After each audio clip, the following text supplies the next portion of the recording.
On to the final section of my guide, Advanced Merging. For those of you who want to try and take over the world, or at least find out how the world works.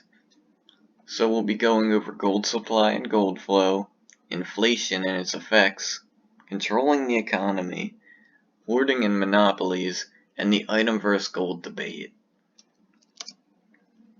Now, gold supply is the amount of gold that the world has currently, and gold flow is the amount of gold that's actively circulating throughout the world. Active gold supply and gold flow are critical in determining the state of the economy and how cheap and expensive items are. It can naturally change over time, or it can be forcibly changed by a select few or even one person, like me. Inflation is part of nearly every economy, whether it's a game or the real world, and is created from excess money that is not being used or spent. And in our case, gold is constantly being added from kills, quests, chests, and fishing. Gold is being removed from the game by something called gold sinks. A gold sink is something that takes gold out of the economy and basically deletes it. Any shop and auction house fees, they both delete gold. But another gold sink could be inactive players, because they could have gold and leave. But if they return, then there's more gold supply, so they wouldn't be a gold sink anymore. And gold sinks are supposed to remove inflation. They don't always do that, but they're supposed to. Some of the effects of inflation. Inflation causes gold to change in value, because gold is affected by supply and demand as well. It's an item, isn't it? And when you have a surplus of gold, it makes gold less desirable and worth less, and therefore decreases buying power. And this is because gold sinks are not doing their job effectively enough. And when there's a shortage of gold, it makes it more desirable and worth more, and also gives it more buying power. And this is because the gold sinks are too desirable, or the market's in trouble, which is not a good thing unless you're the person causing it. Now you can quote-unquote reverse inflation. Now inflation is based on the gold flow of a world, and since it's an item and a supply, it could be hidden or hoarded like anything else. And if gold is hidden, people assume the supply fell, which will in turn make people sell things for cheaper. And if you can carefully change this, you can buy items cheap and add gold into the world, and then you can sell them for more when there's more gold around.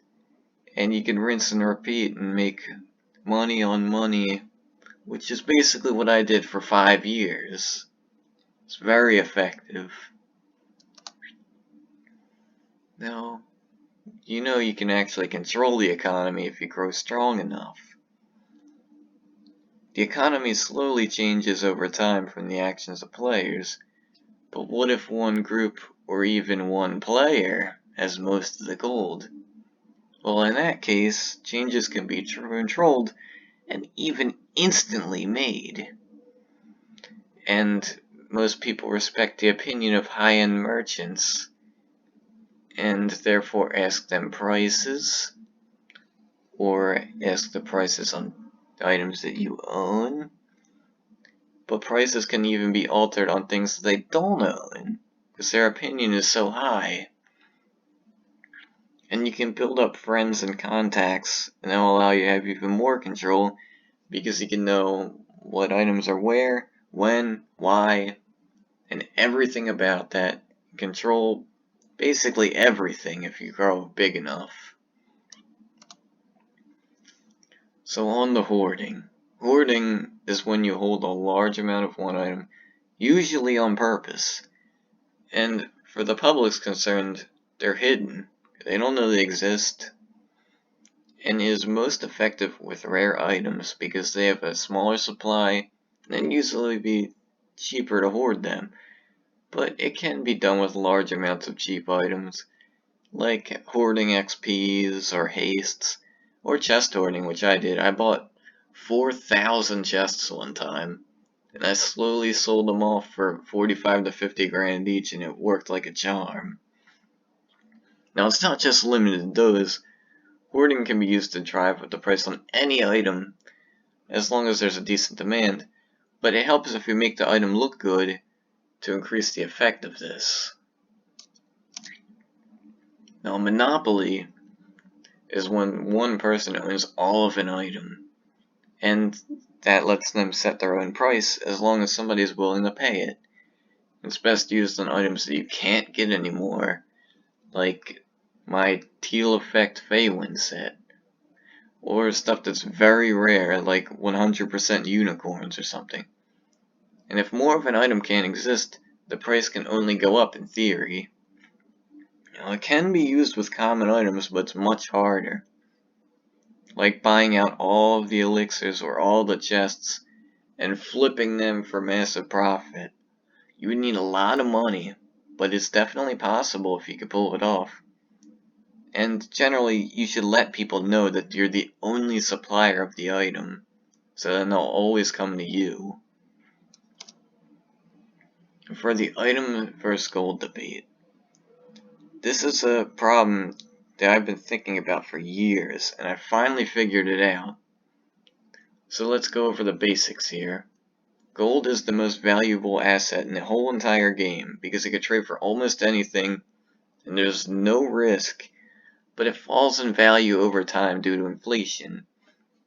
Items move in value with the state of the economy. That's true. Rare items usually tend to go up regardless because they're rare, but items that are common can vary. And remember, you can't merge with an excessive amount of gold, so investing it is the best option to prevent inflation loss. Like me having 160 million in gold, that's not really a good idea. So you should only really keep as much gold as you need to purchase investments. Now my general rule of thumb for this is that you should be able to afford the most expensive item in the game 2 times over. Any higher than that in gold, you're not doing so good. Now for my conclusion, merching is the best way of making gold as a non-plat. But remember, it's not the only way, so you shouldn't only do that because merching can be slow at times. Some people will say merching has risk. It has none, as long as you do everything right. And even if you don't want to be a merchant, you should still know about merching because it can be helpful still. Like you buy Lux to level up, and then sell it for more when you're done. Profit and use. Nice combo. And it can get you to endgame as a non-plat. I've done it, and I'm actually a non-plat still, so anyone can do it. And people say that it takes time. It doesn't take time at all. You could merch for 10 minutes a day and make millions. It's all about how you do it, and your attitude, and your execution.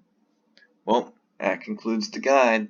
I hope it helps as many people as possible. Oh.